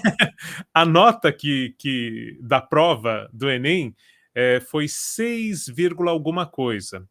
Foi um pouco menos do que se esperava até, mas foi maior do que a média dos alunos para entrar na maior parte das faculdades, né? Então, assim, o que me preocupa é que nós, professores, eu me colocando nessa situação, precisamos não só ensinar produção, mas precisamos ensinar a pensar. Isso não é novidade, mas cada vez mais os alunos vêm com essa demanda de produzir, querer já na primeira aula ir para o estúdio e tal. Então, se a gente embarcar nessa jornada, a gente vai ter no futuro profissionais que vão criar coisas inferiores às máquinas. E a gente já tem esses profissionais, né? Tem textos feitos por inteligência artificial que são melhores do que a média dos textos feitos. Tal. Então, para quando você vai fazer algo que é muito básico, a inteligência artificial talvez já esteja sendo mais criativa do que as pessoas que estão desenvolvendo esses conteúdos. Eu acho que o grande lance é esse, como usar a inteligência artificial a nosso favor. Isso não é novidade, eu até fiz, se o Antônio Mir estivesse participando aqui, né, já tem 3 músicas aí de épocas diferentes que poderiam dar esse approach, né, essa noção de como a inteligência artificial vem evoluindo. Pô, a gente tem uma música Cérebro Eletrônico do Gilberto Gil de 1969, né, que já coloca essas questões, mas diz que o cérebro eletrônico não pensa, né, não é capaz de ter emoção, mas ele está ali. Aí a gente vai ter em 94 o Chico Science e Nação Zumbi falando da questão das máquinas criarem arte. E aí a questão, poxa, uma arte que é criada por uma inteligência artificial, isso é uma grande discussão, ela pode ter uma assinatura de um artista humano, né, que usou essa inteligência artificial para criar? Sim. Então essa é uma discussão que já vem em música também.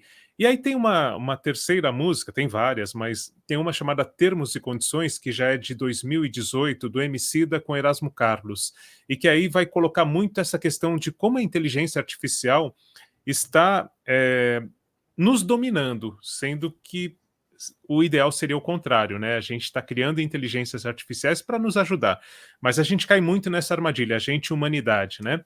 De começar desenvolvendo algo para o nosso auxílio e depois isso vai a um nível que a gente fica para trás. Então esse é um perigo desde a Revolução Industrial, né? Acho que são processos que a gente tem. E a preocupação maior, né? Como é que ficam os empregos nesse cenário, né? Então, quem que deve se preocupar com esse avanço da inteligência artificial? Mas vamos falar então, para não ampliar demais, na produção de podcasts, né? Quem faz rádio, quem faz podcast, quem faz videocast, quem tem que ficar preocupado com esse negócio? Então acho que aí a gente tem que pensar um pouco justamente nesses aspectos, né? Se a gente está usando a inteligência artificial, esses robôs, para fazerem algo criativo, algo emocional que, na verdade, deveria ser nosso papel. Então, eu acho que eles são instrumentos muito mais de produção, de pesquisa, e esse papel da criatividade, do inusitado, da surpresa, deve ficar para quem está desenvolvendo aquele material usando essas máquinas, né? Então, eu acredito que quem deve se preocupar é quem, de repente, não se prepara tanto para atuar naquela área. Quem entra meio de carona, né? E aí, quando começa a ter uma sofisticação dessas máquinas, não consegue acompanhar, não consegue ser melhor do que essas inteligências artificiais, né? E tem acho que um pensamento que para mim resume o que a gente deve ter como ideia. Vou citar aqui o Cast News, que para mim virou leitura diária, né? Tudo. A gente conversou já sobre o podcast do Cast News na semana passada, né? E aí tem o diretor da ABPOD, que é a Associação Brasileira de Podcasters, que é um dos colunistas, ele é jornalista, publicitário e também podcaster, e ele diz em um dos artigos recentes que o futuro do podcast, pensando na inteligência artificial, é justamente na intersecção entre tecnologia e capacidade humana. Então, essa junção entre a tecnologia para ajudar a otimizar o nosso tempo e com esse tempo que a gente ganha, a gente produzir coisas melhores. A gente reclama tanto que não tem tempo, que não tem... Então, a tecnologia ela deve servir para isso.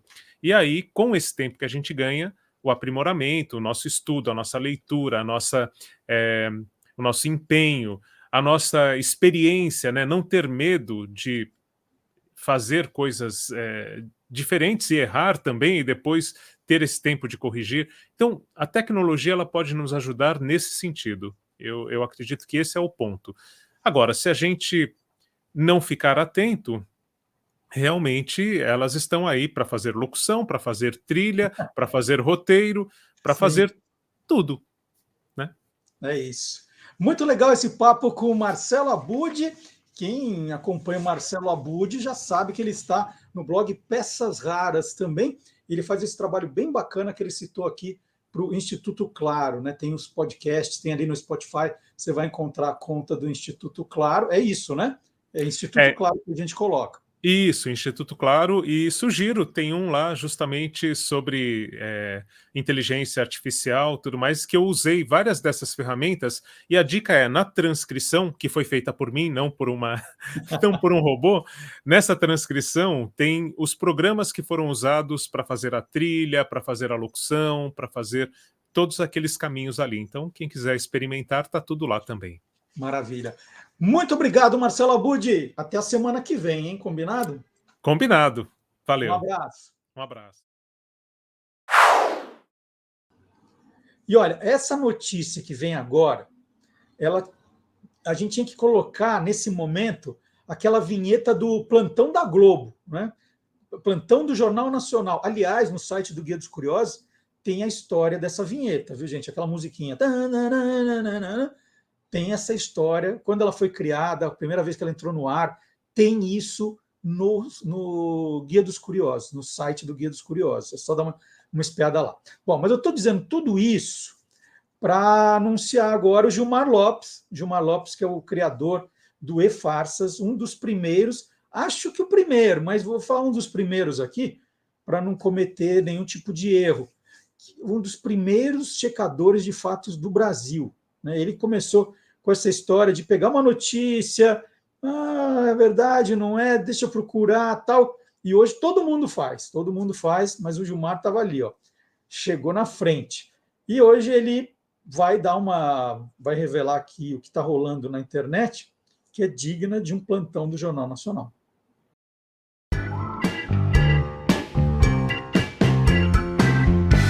Verdadeiro ou farsa?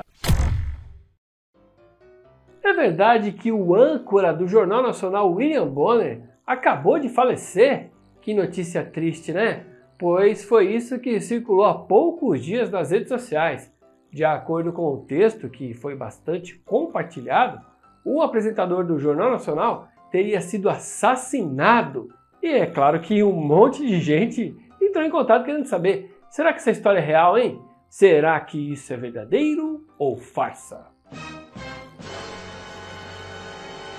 É farsa! E olha só como é fácil da gente descobrir a verdade por trás de histórias como essa. Você pode procurar, por exemplo, no perfil oficial do William Bonner no Instagram. Para você saber qual que é o perfil oficial dele, dá uma procurada no Google por William Bonner Instagram. O primeiro resultado que aparece já é do William Bonner, o oficial. Você pode ver que de todos os perfis que tem o nome de William Bonner, esse é o único que tem um selinho azul, que é o que garante que esse perfil é o real. O próprio William Bonner publicou lá no Instagram um videozinho mostrando que ele está vivinho da Silva, de charmoso como sempre. Então, amiguinhos curiosos, essa história afirmando que o apresentador do Jornal Nacional, William Bonner, teria sido assassinado é farsa. Tudo isso surgiu aí em compartilhamentos nas redes sociais, mas para a gente descobrir se isso é verdade ou não, basta entrar no perfil oficial do artista. E aí, você quer saber se o que está rolando na internet é verdadeiro ou farsa? Então entra lá no www.e-farsas.com. E para terminar o nosso programa, deixamos o tema mais polêmico para o final, né? Esse divide opiniões. Eu acho... Bom, é um tema que, como tantos outros, acabou se politizando, né? Hoje as pessoas elas não pegam hoje uma coisa e analisa, olha, vê, pondera, conversa para chegar a uma conclusão. Não, é uma coisa que está funcionando tudo na base da boiada, né? Ou é a favor, ou é contra, e isso tem a ver com o pensamento político só, e fica aquela coisa que um fica xingando o outro e a gente não avança nos temas, né? E a ideia do nosso programa, ao tratar desses temas, é justamente colocar os prós, os contra, né, para que a gente tenha uma opinião, independente da que for, mas embasada, sem só, assim, porque se eu sou desse lado, todo mundo pensa assim, eu tenho que pensar também. Não. é para a gente pensar juntos, para a gente conversar, para a gente... Eu quero ouvir vocês, vocês me ouvem o professor Dionísio, e aí a coisa avança. É assim que deveria funcionar. Então, nós vamos falar da linguagem neutra, que é o tal do... Todo mundo fala do todes, né? Tem todas, todas e todes, quando a gente está falando algo sem gênero, neutro. E, então, é um assunto para conversar com um especialista, um assunto para conversarmos com o professor Dionísio da Silva.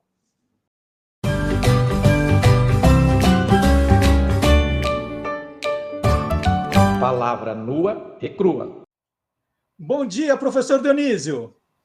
Bom dia, querido Marcelo. É sempre um prazer chegar à sombra dessa árvore. Vamos quebrar uns galhos aí, não é? Mas é só para podar. E hoje o assunto é polêmico. Eu tenho certeza que vai render muito comentário. Todo mundo tem uma opinião sobre esse tema.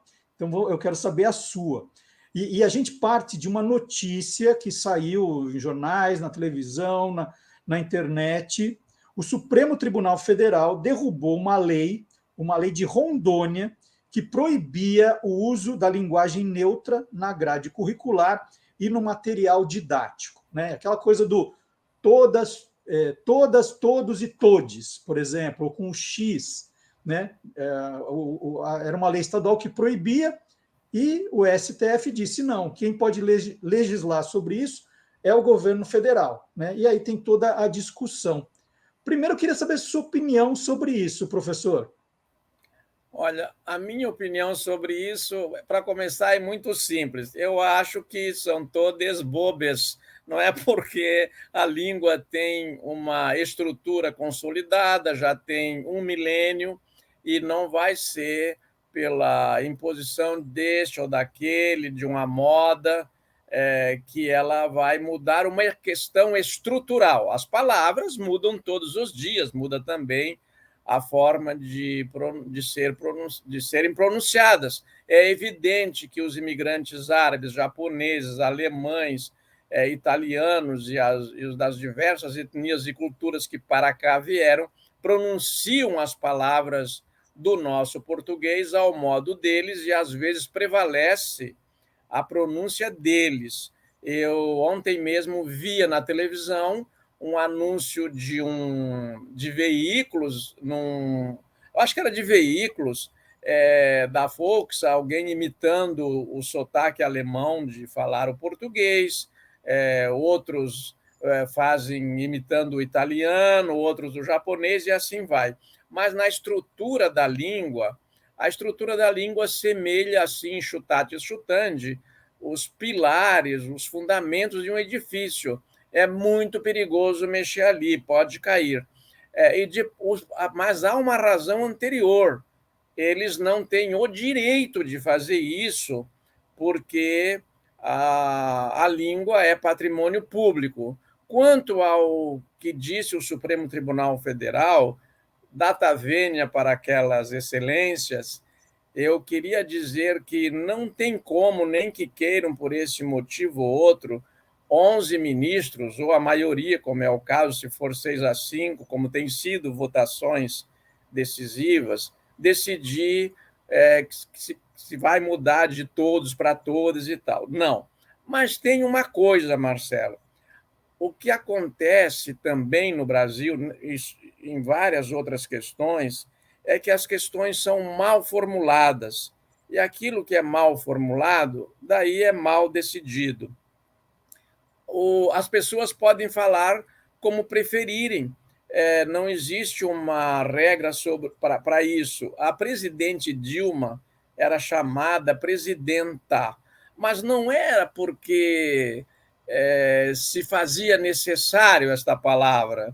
Não seria. Não era necessário. Foi para marcar território pelo fato de uma luta, aliás, muito legal, né? Muito louvável. A primeira mulher que chegou a presidente da República, então os seus, digamos assim, adeptos, seguidores, e não é assim a maioria dos eleitores, nem a maioria dos eleitores da presidente Dilma Rousseff preferia presidenta, presidenta foi para marcar. Estava errado? Não estava, mas pode ver que não pegou. E não é uma palavra que já estava na língua, vai, volta, fica ali. Eu lembro aqui o professor Astromar, da novela Roque Santeiro, que chegava à casa do prefeito, Florindo Abelha. Lá dentro estava a Lucinha Lins, né, que era a Santinha. A Santinha era a mulher do Florindo Abelha, aliás. E ela era virgem, a moça era virgem, ele chegava à porta e dizia: posso penetrar? Daí o marido e a mulher, né, pais da mocinha, agora lembrei, a pais da mocinha, ficavam desconcertados, porque penetrar é um verbo que passou a ser usado no sentido sexual. Você não chega na casa assim e diz: posso penetrar? O normal é perguntar: posso entrar? Então, as palavras têm o seu contexto. E todos estão forçando que entre na língua portuguesa. Se pegar, nós teremos uma variante, não é? Teremos uma variante para todos, para todas, que será todes. Agora, obrigar a falar assim, a escrever assim, isso é muito grave. Então funciona desse jeito, né, professor? Não adianta alguém ter uma lei que pode ou não pode, né? Então tem um lado que diz não pode e o outro diz não é você que decide isso. Porque se todo mundo começar a usar bastante, né, na linguagem oral, escrita, aí os dicionaristas vão decidir, falar assim, peraí, já tem um uso reconhecido, então nós vamos incluir isso lá no dicionário da Academia Brasileira de Letras, passa a ser uma letra, entra nos dicionários e aí faz parte do nosso dia a dia. É assim que funciona, né, uma palavra? É assim, Marcelo, mas com algumas exceções. Eu vou citar duas célebres. Uma foi a questão de forma. O Aurélio foi o único, aliás, pelo menos ele era o único que apareceu, né?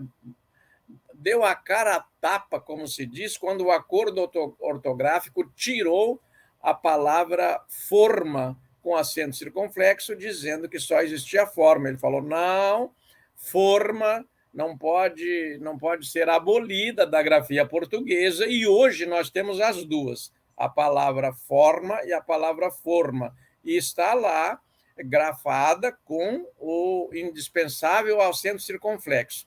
A outra é a palavra coerdeiro, que contrariava o próprio acordo na questão do H. O coerdeiro era com H ou era sem H? Então, essas polêmicas são menos frequentes e elas suscitam, Marcelo, uma outra questão que eu estranho muito que não esteja na ordem do dia quando são discutidos os direitos dos povos originários. Um dos direitos mais desrespeitados dos povos originários tem sido justamente o da língua, o de falar e expressar e fazer as suas reivindicações na sua língua. Deveria ser possível que pelo menos algumas dessas 270 e poucas línguas que dos povos originários que ainda são faladas no Brasil, não sei quando é que mataram o último falante de uma delas, se foi ontem ou antes de ontem, mas estão matando às vezes o último falante daquela língua, e daí é o genocídio de um homem só, mas é um genocídio porque acabou com o principal patrimônio daquele povo originário, que é a sua língua. Então, eu acho que, por exemplo, foi bom decretar que o português seja a língua oficial do Brasil? Foi, porque foi uma estratégia indispensável para manter a grandeza do nosso território. Nós somos grandes assim, para dar um aviso de vacina, tem que ter uma língua comum, como hoje tem o acordo ortográfico. O árabe tinha 14 grafias, agora tem uma, para efeitos externos. Lá em cada país árabe, os jornais, a escrita daquela língua tem outras variantes. No caso do português, eu estranho, então, que não tenhamos, a não ser em poucos municípios, mais do que uma língua oficial. Nós teríamos que ter pelo menos o Guarani, o Tupi, sei lá, alguma outra língua nas regiões que fosse um direito daquele povo reivindicar os seus direitos na sua língua quando ele não conseguisse ou não dominasse o português de modo suficiente, porque o que está o que há de mais fundamental numa língua do que você garantir a sua existência? Você, mesmo quando você nega um crime ou não, como já aconteceu, né? Só o réu pode dizer a circunstância exata em que ocorreu a coisa para esclarecer. Às vezes tem acontecido isso. Então, neste caso, é bom que ele possa usar a sua língua. É um direito dele. Professor Dionísio, quando a gente fala de futebol, né, e vai ter alguma mudança de regra, quem vai bater o martelo se aquela regra vai entrar no jogo é um grupo, eu não lembro se são 13 pessoas, mas a gente brincava que eram os velhinhos da International Board, né, que eram pessoas ligadas à entidade do futebol inglês, onde o futebol nasceu, e eles é que decidiam, olha, essa regra vai entrar, vai começar a valer para o futebol do mundo inteiro. No caso da língua portuguesa, quando a gente fala dessa questão, então vamos dizer, a gente começa no Brasil a usar o todes, elo, que não é o ela nem o ele, é o elo, e começa a usar e fala, opa, está todo mundo já falando, todo mundo entre aspas, né, mas uma grande parte da população usando, já se ouve na novela, já se lê no jornal alguma coisa. Quem é que decide? Tem um grupo, e hoje, por causa do acordo ortográfico, só entraria na língua portuguesa se todos os países da língua portuguesa aceitassem esse tipo de mudança, ou não? O Brasil, se um dicionarista encampar isso, já está valendo. Quem é que decide, no final das contas, se isso vale ou não para a língua como um todo? Olha, essa questão é muito complexa, mas eu vou evitar o linguajar usual de boa parte dos professores. Ela é complexa, mas ela tem que ser explicada, né? De forma objetiva, assim, em média res, é a Academia Brasileira de Letras que recebeu isso por uma delegação legal, né? É uma delegação do Executivo brasileiro que dá à Academia Brasileira de Letras, quando ela era integrada por grandes lexicógrafos, por realmente escritores representativos. Hoje, para fazer isso, ela teria que procurar consultorias fora dali, porque é evidente que muitas daquelas figuras que estejam lá, talvez a maioria, porque o Evanildo Bechara, que é a figura solar do acordo, é o único hoje que tem um perfil de intelectual a resolver esse tipo de questão, que está lá dentro, né? Mas tem que passar pelo Senado. Tanto que, na época, o Portugal se insurgiu contra esse acordo, procurou a presidente da República e ela procurou o Senado. Olha, vamos resolver isso, porque Portugal quer mais uns anos para a gente decidir se esse acordo deve ser unificado ou não. Mas tem uma história que vale a pena contar. Havia uma cláusula do acordo ortográfico que ele só valeria para todas as nações lusófonas quando outra delas, que não fosse nem Portugal nem o Brasil, subscrevesse o acordo. E, na época, não sei por que modos, nem sei se foram lícitos, o Brasil conseguiu que São Tomé e Príncipe, de apenas 200 e poucos mil habitantes, fosse essa terceira nação.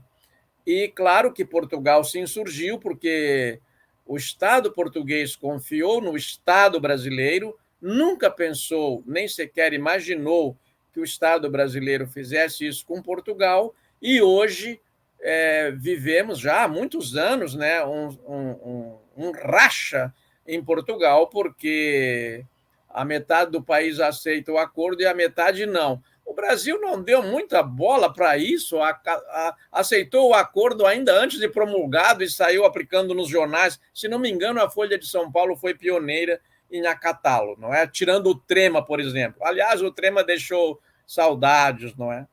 Deixou muitas saudades.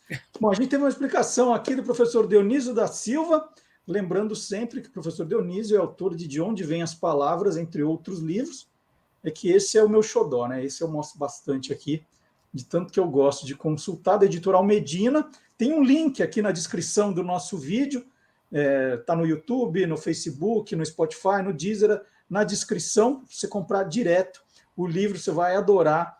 É tudo dividido por verbetes e a gente vai curtindo. Aliás, eu falei curtindo porque eu abri na página do curtir aqui, você vai curtindo página a página. E a semana que vem o professor Dionísio está aqui de volta comigo. Professor Dionísio, muito obrigado pela conversa, muito legal, aprendo bastante. Marcelo, querido, muito obrigado a você. Eu lembro que o De Onde Vêm as Palavras está publicado também em Portugal, porque agora a Almedina publica meus livros simultaneamente, impressos e digitais, em Portugal e no Brasil. Mas eu continuo com aquele velho sonho, viu, Marcelo? Que nós, autores nacionais, eu sei que você é um autor referencial, cheguemos a Angola, a Moçambique, aos países africanos, aquelas multidões de norte-americanos que leem português, e eu aprecio muito, e tem poucos livros para ler nessas cidades onde moram, na língua deles, não é? Muito obrigado. Muito obrigado, até a semana que vem, então. Obrigado, professor. Até a semana que vem. Então é isso, está aí a munição, e agora a gente conversa a respeito sobre isso. Você pode deixar o seu comentário, não adianta só deixar no chat, gente, vamos deixar nos comentários do vídeo também, porque ali o assunto pode continuar. Né? Tem muita gente que vai assistir ao programa depois e pode querer saber o que nós conversamos aqui agora. Então, não vá embora sem deixar aquele seu joinha, que é muito importante, seu like, deixe os seus comentários sobre o programa, sobre as reportagens. Se quiser deixar uma sugestão, também vale. Você pode falar assim, olha, vocês já falaram sobre tal coisa, vocês pensam o que a respeito disso, e aquela marca assim, é muito importante a sua participação. Então, deixe seu comentário, deixe seu joinha, compartilhe o programa para os seus amigos, pode ser os quadros separados, o programa inteiro. É importante esse engajamento, é muito importante para que mais gente veja o nosso programa. E curta as redes sociais e o site do Guia dos Curiosos também. Semana que vem eu estou de volta. Tchau!